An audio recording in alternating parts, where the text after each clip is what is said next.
Halo brother, welcome to our channel Infomotif bersama gue Indra Rian. Nah, gue kali ini lagi ada di showroom Honda Bintang Cimone. Ini adalah Honda BRV Prestige yang model terbaru. Dan kita akan bahas tentang mobil ini. Tonton videonya sampai habis, check this out. Nah, ini adalah tampilan bagian depan dari Honda BRV Prestige. Ini adalah tipe tertinggi dan dia sudah menggunakan Honda Sensing. Nah, kebetulan ini harganya 340 jutaan. Dan untuk modelnya bisa dilihat sendirilah. Kayak gini lah untuk bentukannya. Gimana? Menurut kalian keren nggak? Kalau menurut gue sih keren dan dia simple gitu. Simple tapi tetap elegan untuk desainnya ini. Nah, untuk di bagian grillnya di sini dia menggunakan ada chrome di bagian atasnya, nyambung ke logo Honda. Lalu di bagian grillnya ini warnanya black glossy. Di sini untuk headlampnya dia sudah menggunakan LED multi reflektor dan dia juga sudah menggunakan DRL dan ada LED light stringnya di sebelah sini. Lampu sennya memang dia belum LED, masih menggunakan bohlam biasa, tapi dia sudah auto untuk headlampnya, serta dia juga sudah menggunakan auto high beam. Jadi ketika misalnya ada pengendara lain di depan itu supaya tidak silau, maka fitur auto high beam ini dia akan berfungsi. Nah, ini udah keren banget. Ke bagian bawah untuk di bagian fog lamp dia sudah LED juga dengan housing berwarna hitam doff. Nah, untuk di bagian sini juga ada aksen hitam doff seperti biasa. Jadi ya udah keren lah kalau di bagian depan bentuknya itu simple tapi tetap keren. Mesinnya memang dia belum ditutup pakai cover, tapi untuk bagian depannya dia sudah pakai cover, jadi sudah rapi untuk bagian depannya. Walaupun di bagian mesinnya di sini dia belum ditutup. Nah, untuk di bagian kap mesinnya dia masih menggunakan, oh ini udah cat warna bodi sih, udah rapi ya. Bagian di sini juga ada seal dan dia juga ada peredam. Jadi suara mesin tidak akan terlalu terdengar dan bagian belakangnya juga sudah dilengkapi dengan peredam. Jadi untuk peredaman harusnya bisa lebih baik gitu. Dan untuk mesinnya sendiri dia menggunakan mesin bensin berkapasitas 1500 cc DOHC sekarang. Kalau dulu kan SOHC. Dan dia untuk outputnya power maksimalnya di 120 PS dan untuk torsi maksimalnya di 145 Nm. Dia berpenggerak roda depan menggunakan transmisi CVT. Dan dengan transmisi CVT ini konsumsi bahan bakarnya itu di dalam kota bisa 13 km per liter. Sementara untuk rute luar kota bisa mencapai 19 sampai 20 km per liter tergantung pengguna juga.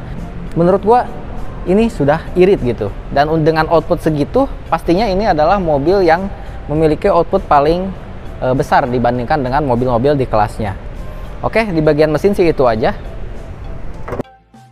Nah, itu di bagian kaca bagian dalam ada sensor untuk Honda Sensing-nya. Nanti fitur Honda Sensing-nya apa aja kita jelaskan aja di bagian dalam ya. Sekarang kita ke bagian samping dulu. Oke, di bagian samping dari Honda BRV Prestige yang ini bisa dilihat untuk desainnya kayak gini lah. Masih tetap terlihat gagah gitu untuk Honda BRV yang terbaru ini.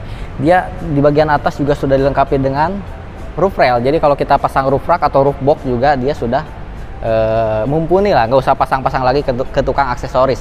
Untuk bawaannya memang dia belum dilengkapi talang air, tapi nanti bisa ngomong lah sama salesnya mungkin untuk kasih talang air. Lalu untuk ke bagian kaki-kaki dulu, ke bagian bawah, velgnya dia sudah menggunakan dual tone dan dominasinya itu warna hitam. Ada logo Honda di bagian tengah menggunakan 5 baut dan ukurannya sendiri dia menggunakan ring berapa nih? 17. Ring 17 dengan profil ban di 215/55. Untuk rem depan dia sudah menggunakan cakram, rem belakang dia masih menggunakan trombol. Untuk sistem pengeremannya sendiri dia sudah menggunakan ABS, EBD dan brake assist. Jadi sudah lengkap untuk dari sistem keselamatan dari pengeremannya. Ke bagian atas di sini ada over fender, warnanya itu doff dan dia disambung dari bagian depan sampai ke bagian belakang. Walaupun di sebelah sini dia ada sebuah side skirt yang berwarnanya itu silver. Jadi biar ada degradasi warna aja gitu. Ke bagian spionnya ini dia sudah auto folding, ada lampu sennya juga sudah LED, jadi dia bisa melipat sendiri juga untuk spionnya secara elektrik ketika kunci di lock atau ketika mobil di unlock. Ke bagian handle pintu dia menggunakan warna chrome dan dia juga ada akses smart entry di kiri dan kanan juga sudah ada. Oh iya, untuk di bagian spion kita geser dulu ke sebelah sini ya, karena agak berbeda. Untuk spion di sebelah kiri sini dia ada kamera. Ini adalah untuk fitur Honda Lane Watch. Jadi dia bisa menampilkan tampilan di sebelah kiri sini di bagian head unit nanti.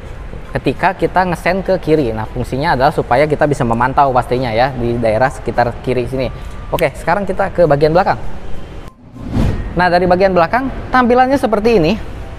Bagaimana menurut kalian? Apakah keren? Kalau menurut gue sih simple tapi tetap keren gitu. Terutama di bagian dari sininya nih. Rear lampnya dia sudah menggunakan LED bar. Lalu untuk lampu sen dan lampu mundurnya dia masih menggunakan bohlam biasa. Ke bagian atas untuk antenanya dia sudah menggunakan shark fin.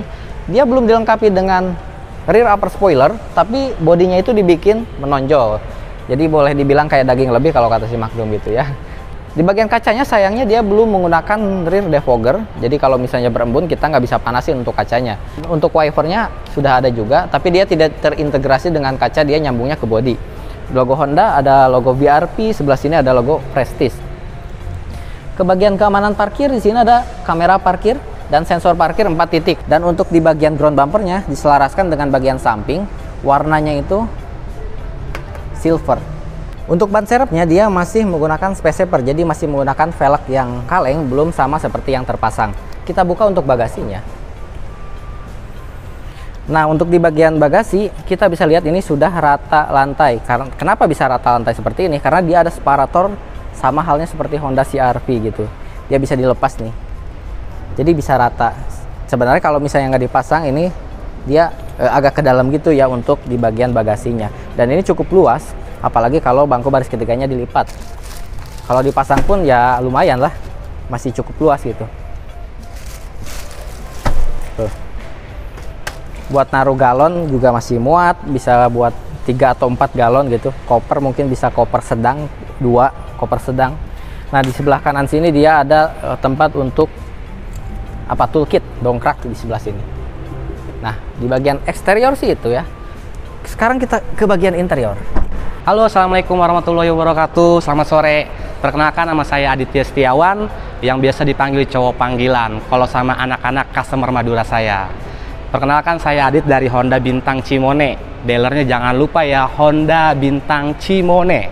Dan di sini kita pengen ada ngasih promo khusus di bulan ini.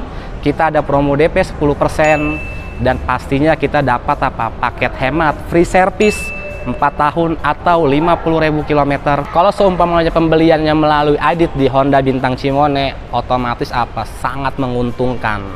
Karena kita diskon sangat bersaing. Dan otomatis aksesoris pun kita bakal kasih full, seperti talang air, karpet dasar, sarung jok, dan banyak lainnya.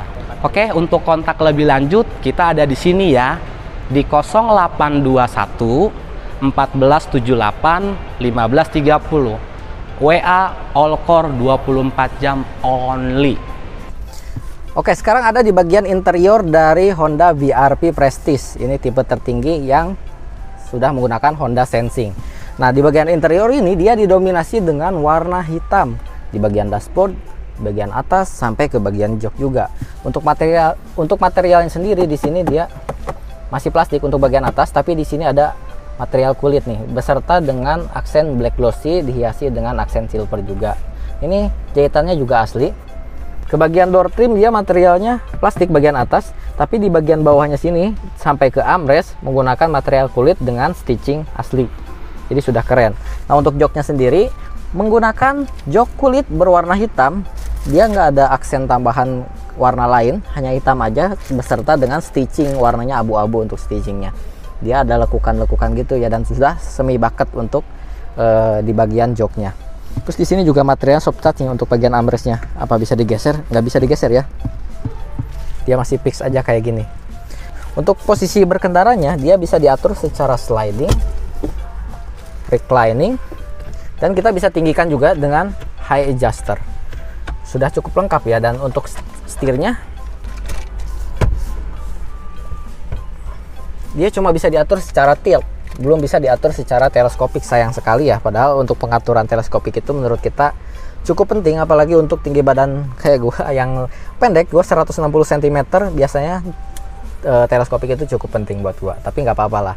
Nah, untuk setirnya sendiri dia dilengkapi dengan material kulit dengan jahitan-jahitan asli dan polos aja gitu, simple tapi udah kulit dan nyaman dipegangnya.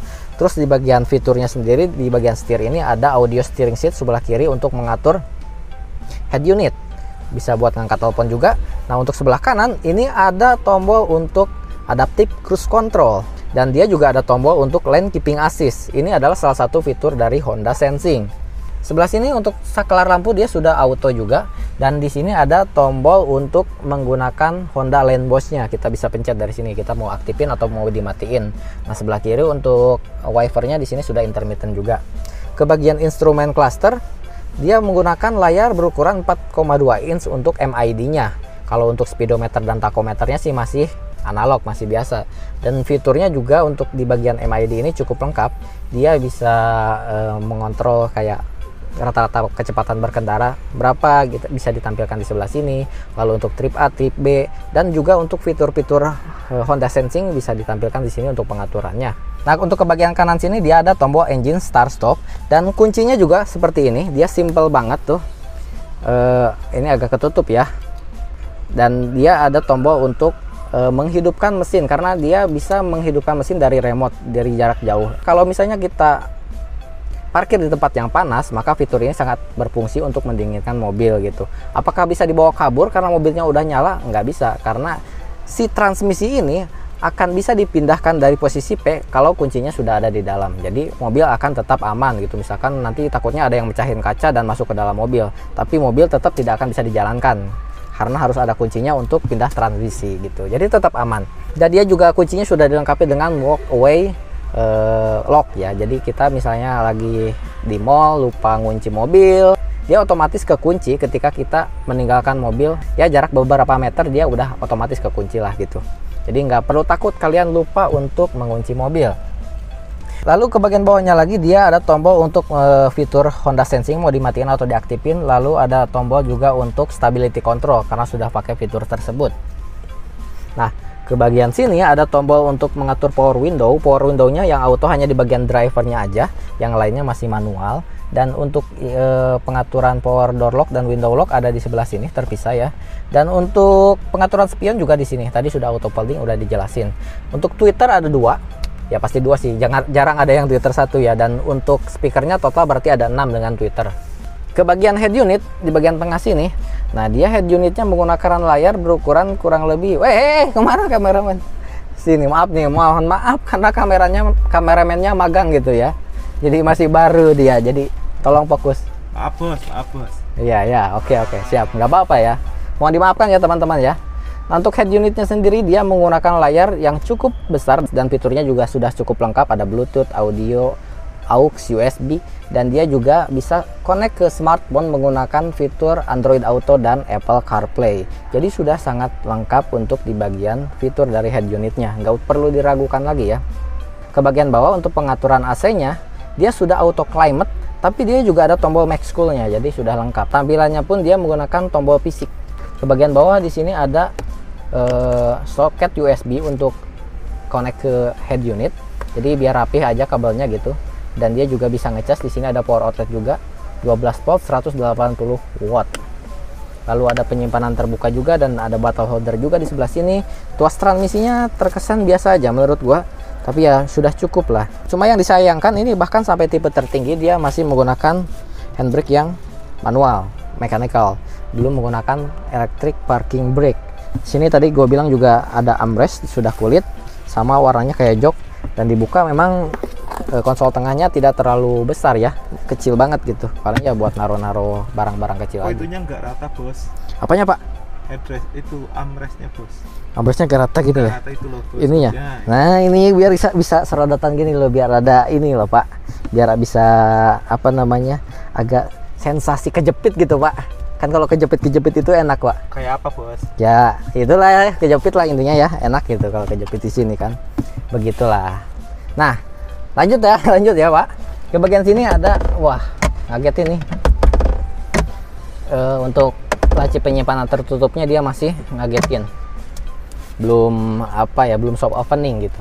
Ke bagian atas ke bagian atas di sini sudah menggunakan dynamic view untuk spion tengahnya. Dan di sebelah sini ada sun visor, sudah ada kacanya. Nggak tahu ada lampunya atau enggak ya, soalnya susah diplastikin, belum gua buka soalnya. Tapi yang penting lampunya di sini juga sudah ada nih, walaupun dia belum LED untuk lampunya.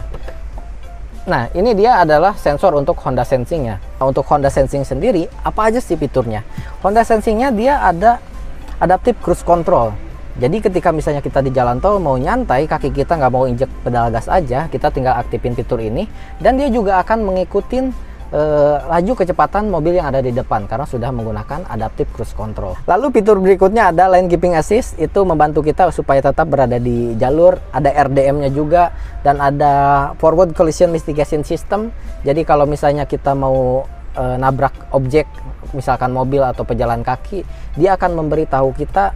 Kalaupun kita nggak sempat ngerem, dia akan mengintervensi mobil supaya berhenti gitu. Dan itu sangat berguna banget, sangat aman sekali untuk kita berkendara. Sebaiknya diaktifin aja untuk fitur tersebut. Selain itu, fitur-fitur keamanan lainnya dia juga sudah dilengkapi dengan Hill Start Assist, dan dia juga dilengkapi dengan airbag yang totalnya itu ada 6 airbag. Terus sudah dilengkapi juga dengan stability control, dan dia juga sudah dilengkapi dengan tadi pengereman yang gue jelasin, ABS, EBD, dan BE. Lalu ada juga emergency brake signal, dan dia juga sudah dilengkapi dengan alarm pastinya gitu kan. Kalau itu nggak usah ditanya lah, mobil secanggih ini masa iya nggak dilengkapi dengan alarm.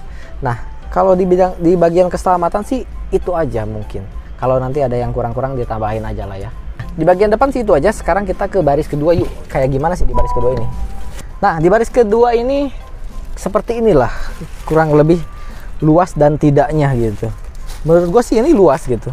Dia juga pengaturan joknya bisa diatur sliding, mentoknya segini, mentok belakangnya segini. Dia bisa di recline lagi untuk joknya, direbahkan.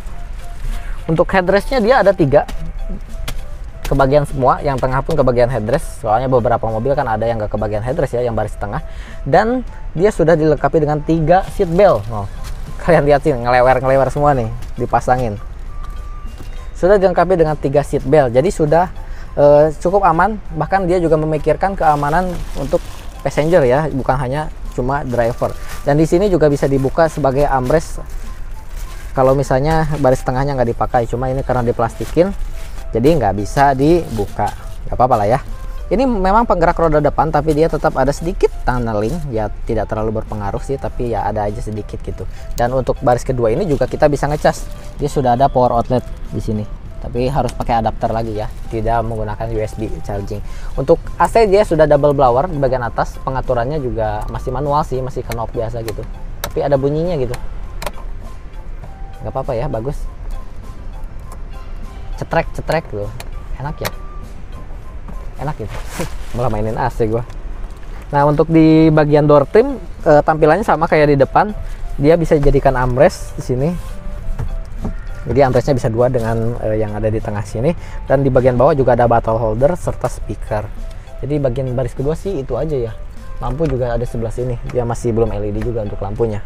Nah, sekarang kita ke baris ketiga. Kira-kira seperti apa sih di baris ketiga ini? Nah, di baris ketiga dari Honda BRP Prestige.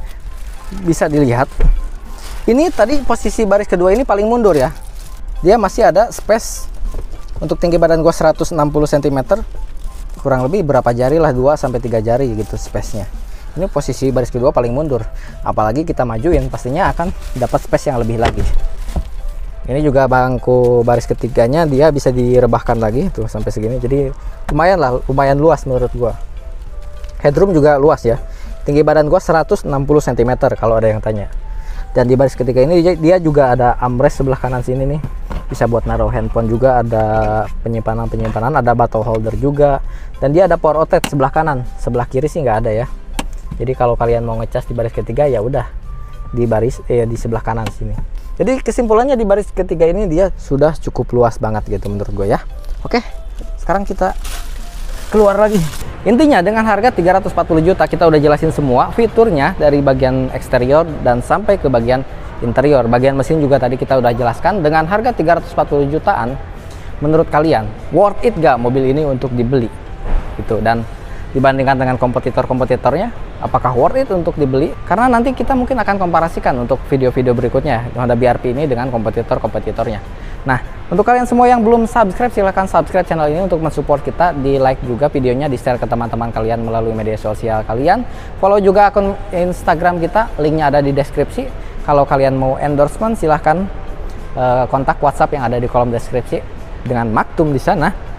Dan sampai jumpa lagi di video berikutnya, and bye bye.